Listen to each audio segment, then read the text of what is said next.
Bhaskar astrology classes में आपका स्वागत है। साथियों, आज के चैप्टर में हम आपका एक सवाल ले रहे हैं जो कि बहुत से लोगों की अनेक जिज्ञासाओं का शमन करेगा। और यह सवाल किया है श्री अरविंद सोनी जी ने।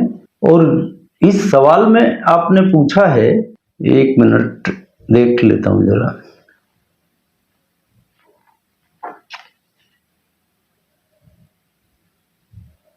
आप लिखते हैं कि ऐसे झूठेवाल जी को जमानत कैसे मिल गई? क्या ग्रह देवता ऐसे झूठे को सपोर्ट करते हैं? समझ नहीं आता। और पाप की पार्टी खत्म होगी। तो अरविंद सोनी जी, आपका झूठेलाल जी से मतलब अरविंद केजरीवाल जी से ही है। और आज के इस चैप्टर में हम आपके सवाल के इर्द गिर्द ही बात करेंगे।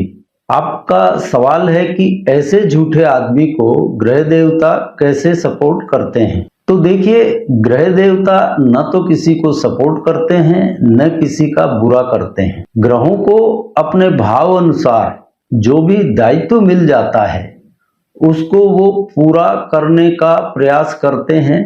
और सिर्फ प्रयास ही नहीं करते, वो वैसा ही जातक से करवा भी लेते हैं कि उनको अपना फल देने में आसानी रहे।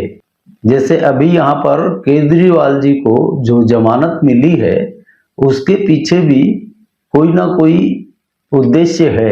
हम केजरीवाल जी की कुंडली पर आए इसके पहले आप कुछ फलित ज्योतिष की मूलभूत बातें समझ लीजिए। ये आपके फलित में बहुत काम आएंगी और ये हम अपने सभी देखने वालों को कह रहे हैं। तो देखिए, जब भी किसी ग्रह की दशा आने वाली होती है तो उस समय के पहले ही आने वाले ग्रह को जो भी अच्छे या बुरे फल देने होते हैं उसके अनुसार ही जातक से कुछ कार्य अपने आप स्वयमेव ही हो जाते हैं। अब इसको आप इस तरह से समझ सकते हैं कि मान लीजिए आपकी एक दशा चल रही है जो कि साल 6 महीने में समाप्त होने वाली है और उसके बाद अगली दशा आएगी। और आने वाली दशा में मान लीजिए आपको आर्थिक रूप से बहुत संपन्नता मिलने वाली है। तो वर्तमान में चल रही दशा में ही आपसे कुछ ऐसा काम हो जाएगा, जैसे आपने कोई छोटी मोटी जमीन प्लाट खरीद लिया या कहीं शेयर्स में इन्वेस्टमेंट कर दिया और बाद में जाकर उस ग्रह की जब दशा आती है उस समय वह आपको अनंत गुना फायदा दे जाए। तो यह दिया तो उस दशा ने, लेकिन उसकी भूमिका उसके पहले वाली दशा में ही तय हो गई थी, क्योंकि प्लॉट आपने या शेयर्स में इन्वेस्टमेंट आपने उस दशा में नहीं किया जिसमें फायदा मिला, बल्कि उससे पहली वाली दशा में किया है। और ठीक इसके विपरीत मान लीजिए आने वाली दशा कष्टकारक है, तो उसकी भूमिका बनाने के लिए वर्तमान की दशा में हम कुछ ऐसे कदम उठा लेंगे जो कि आगे जाके नुकसान दे। तो यह नुकसान तो उस दशा ने दिया, लेकिन वर्तमान में चल रही दशा ने तो आपसे उसके अनुसार काम करवा लिया। यही ग्रहों की एक खास फल देने की प्रक्रिया होती है और हर ज्योतिषी को यह बात ध्यान में रखनी चाहिए। कहने का कुल मतलब इतना है कि भविष्य की भूमिका वर्तमान में ही आने वाले ग्रह द्वारा तैयार कर ली जाती है। अब आपको एक सत्य उदाहरण बताते हैं। हमारे पास एक क्लाइंट आता है और वह मल्टी बिलियनर है।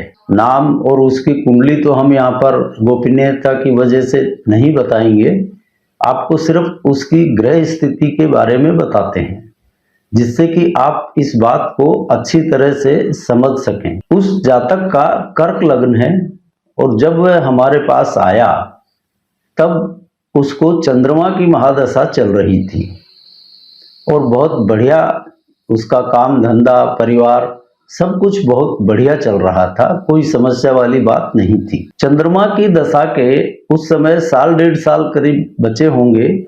तो चंद्रमा के बाद उसको आने वाली थी मंगल की महादशा और मंगल उसका छठे भाव धनु राशि में बैठा था। तो हमने उसको यही कहा था कि चंद्रमा की दशा में कोई दिक्कत नहीं है, लेकिन प्रेम संबंधों से, पराई औरतों से दूर रहना अभी से, वरना यह मंगल की महादशा तुम्हारी इज्जत खराब करवा देगी। जब आदमी का सब कुछ सही चलता रहता है तो कौन ज्योतिषी की बातों को ध्यान में रखता है। महीने 2 महीने याद भी रखी होगी, बाद में भूल भाल गया। और संयोग ऐसा हुआ, वह एक लड़की के साथ प्रेम संबंधों में उलझ गया, जबकि वह शादीशुदा था। उम्र भी उसकी 45 से ज्यादा ही होगी। अब जब मंगल की महादशा आई तो अब यहाँ पर मंगल को आप सिर्फ देख लीजिए, अष्टम दृष्टि लग्न पर जा रही है और लग्न में है कर्क राशि। तो लग्न का नष्ट होना और माध्यम चतुर्थ भाव को बनना, कर्क राशि मतलब चतुर्थ भाव, और लग्न यानी उसका मान सम्मान इज्जत। तो चंद्र की दशा के समाप्त होते होते उनके जो अवैध प्रेम संबंध चले थे वह मंगल की दशा शुरू होते होते खटपट में बदल गए। और बात यहाँ तक पहुंची कि लड़की पुलिस स्टेशन में पहुंच गई और उसने वहां पर बाकायदा कंप्लेन लॉन्च करवाई कि उसके साथ में इस तरह से अनाचार हुआ है। अब आप कल्पना कर सकते हैं उस व्यक्ति की कितनी बदनामी हुई होगी, कितनी जहालत सहन करनी पड़ी होगी। बाल बच्चेदार आदमी, तो उसकी किरकिरी हो गई पूरी तरह से, और उस मामले से किस तरह से वह बाहर निकला है इसकी भी कल्पना आप कर सकते हैं। पर हकीकत यही है कि चंद्र की दशा में शुरू हुआ यह अफसाना मंगल की दशा में जाकर इस रिजल्ट पर पहुंचा।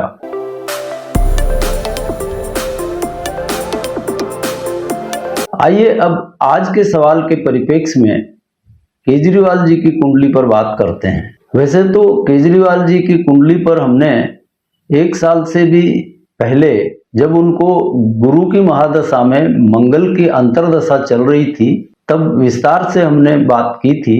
और उस वक्त ही हमने कहा था कि मंगल की अंतर्दशा के दौरान केजरीवाल जी जेल नहीं जाएंगे, बल्कि इनके संगी साथी वो जेल जा सकते हैं।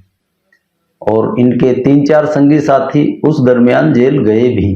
और केजरीवाल जी गुरु में जब राहु की अंतर्दशा आएगी तब जेल जाएंगे, और अक्सरस ऐसा ही हुआ।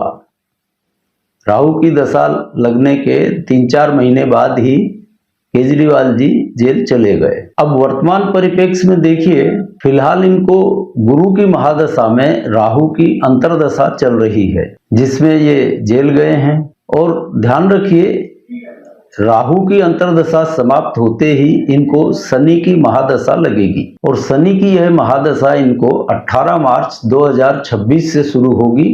तब तक इनको गुरु में राहु की अंतर्दशा चलेगी। अब इस चैप्टर की शुरुआत में हमने आपसे जो जिक्र किया था उसी अनुसार शनि अपने फल देने के लिए अपनी भूमिका तैयार कर रहा है। इनका शनि 12वें भाव में, ये वृष लगन के हैं, तो 12वें भाव में मेष राशि का यानी अपनी नीच राशि में बैठा है। अब पहला काम तो शनि यहाँ द्वादश भाव को बढ़ाकर लग्न को समाप्त करेगा, यानी इनकी इज्जत के पंचनामे करेगा। इसका पहला प्रेडिक्शन तो ये है, इसकी स्थान की स्थिति के कारण। फिर आप शनि की जो अल्टीमेट दृष्टि होती है दशम, उसको देख लीजिए। दशम दृष्टि वह 9वें भाव पर जा रही है, और 9वें भाव में है मकर राशि, यानी 9वां नष्ट होगा दशम के माध्यम से। और दशम होता है सरकार, राज्य। और 9वां भाव हम सिंपली भाग्य से जोड़ लेते हैं, ठीक है, भाग्य तो है ही, लेकिन 9वां भाव मूल रूप से देखा जाए तो विवेक का है, गुरुता का है, शिक्षक का है, आचार्य का है, यानी गुरुपद। इन्होंने पूरी पार्टी पर अपनी पकड़ बना रखी है, कट्टर ईमानदार की छवि बना रखी है, क्योंकि गुरु की महादशा में इनका तीसरा भाव बढ़ा हुआ है। तो इनमें भ्रम बहुत ज्यादा है, बोलने का संतुलन नहीं है, चाहे जो बोलते हैं, और 9वें को पाने की कोशिश करते हैं। और यही भ्रम इनको इस मकाम तक ले आया है। और आने वाली शनि की दशा इनकी ऐसी हालत कर देगी कि लोग इनका नाम लेना भी पसंद नहीं करेंगे, और जो भी मान सम्मान और अपना एक मकाम बना रखा है उस सब की ऐसी तैसी शनि की दशा में होना तय है। अब मूल सवाल यही था कि इनको जमानत क्यों मिली, जबकि जमानत का कोई आधार नहीं है। इस तरह की जमानत आज तक किसी को भी नहीं मिली। और फिर मजे की बात देखिए कि इन्होंने तो जमानत मांगी भी नहीं थी, और इस जमानत के फैसले की वजह से जजों की भी कई जगह सोशल मीडिया पर आलोचना हो रही है। लेकिन वो हमारा विषय नहीं है, हम उस पर बात नहीं करेंगे कि जमानत सही मिली या गलत मिली, वो जजों का काम है, वो करें। अब शनि की दशा की विकटता देखते हुए आप यह समझ लीजिए कि यह जमानत शनि की वजह से इनको मिली है।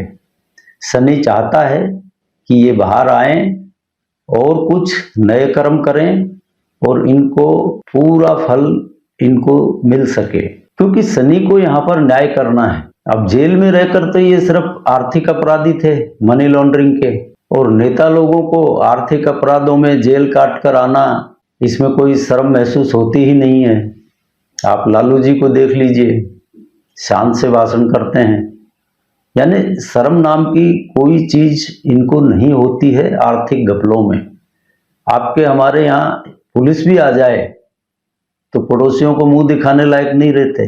जेल काटना तो बहुत दूध की कौड़ी है, रिश्तेदारी बात करना बंद कर दें, पर ये तो जेल काटने को एक अचीवमेंट समझते हैं। और खासकर आपराधिक मामलों में कोई शर्मिंदगी इनको नहीं होती है। और इन्हें ही देख लीजिए, जेल से आकर क्या शान से प्रचार कर रहे हैं, कोई शर्मिंदगी नहीं है। तो शनि को यहाँ पर चाहिए कि इनके मान सम्मान और विवेक को खत्म करने के लिए इन पर कुछ और कर्म करवाए जाएं। तो जेल में रहते हुए तो ये कुछ और कर्म कर नहीं सकते थे, जो मामले हैं वही थे, इसलिए इनको अनअपेक्षित जमानत मिली है। भले ही अल्पकाल के लिए ही सही, लेकिन ये शनि की भूमिका तैयार करने के लिए जमानत मिली है। और मजे की बात देखिए, शनि को जो ग्राउंड चाहिए था वह इनसे करवा भी लिया। आपने सुना ही होगा कि स्वाति मालीवाल, जो कि इनकी पार्टी की ही राज्यसभा की सदस्य हैं, उनकी पिटाई अपने शीश महल के ड्राइंग रूम में ही इन्होंने करवा दी। अब ये कितना बड़ा अपराध है, एक महिला और वो भी राज्यसभा की सांसद, और उसकी पिटाई और सीधा आरोप इनके ऊपर, तो यह कृत्य इनको बहुत भारी पड़ने वाला है भविष्य में। तो इनकी जमानत सिर्फ भविष्य के लिए आधार तैयार करने के लिए ही करवाई गई है। और इनसे संबंधित एक चैप्टर हमने बनाया था, उसमें एक बात कही थी कि केजरीवाल के विनाश का कारण कुंभ राशि बनेगी, यानी एस और जी, ये दो नामाक्षरों से शुरू होने वाले लोग ही इनके इन कृत्यों में शामिल रहेंगे और उन्हीं की वजह से ये इन कामों में उलझेंगे। अब संजय सिंह कुंभ राशि, सिसोदिया कुंभ राशि, सौरभ भारद्वाज कुंभ राशि, गोपाल राय कुंभ राशि, यानी सारे कुंभ राशि वाले ही इनके इर्द गिर्द हैं अधिकतर। जबकि इस दशा में इनको कुंभ राशि वालों से बचकर रहना चाहिए था, पर बच कैसे सकते थे? वो तो आदमी का मूड, माहौल ऐसा ही बन जाता है, क्योंकि शनि की दशा तो सामने मुंह आए खड़ी ही है, तो कुंभ राशि वाले तो इनके इर्द गिर्द होना जरूरी ही है। और मजे की बात देखिए, इनका जो ताजा कांड हुआ है वह भी कुंभ राशि ही है, स्वाति मालीवाल, तो कुंभ राशि ने यहाँ भी भूमिका तैयार कर दी। और कोई बड़ी बात नहीं है कि ये अभी जो 2-3 हफ्ते बाहर हैं उसमें और 1-2 कर्म ऐसे कर दें जो इनके भविष्य के लिए, यानी शनि की महादशा के लिए और ज़्यादा ग्राउंड तय कर दें। कुल मिलाकर शनि महाराज ने यह तय कर रखा है कि आशिक का जनाजा है, जरा झूम के निकले, और ये होगा, तसल्ली रखिए, ये होगा। तो साथियों, यह पक्का है कि आने वाली शनि की महादशा इनके लिए बहुत विकट है और इनका आने वाला समय हर तरह से बहुत खराब साबित होगा। तो आशा है आज के चैप्टर में जो सूत्र हमने आपको बताए हैं उनको आप फलित के समय ध्यान रखेंगे। छोटे छोटे सूत्र हैं, लेकिन ये ध्यान में रखने से फलित में बहुत सटीकता आती है। और इसी के साथ आज के चैप्टर को विराम देते हैं और अगली बार आपसे मिलते हैं किसी नए विषय के साथ। तब तक के लिए जय जय सिया राम।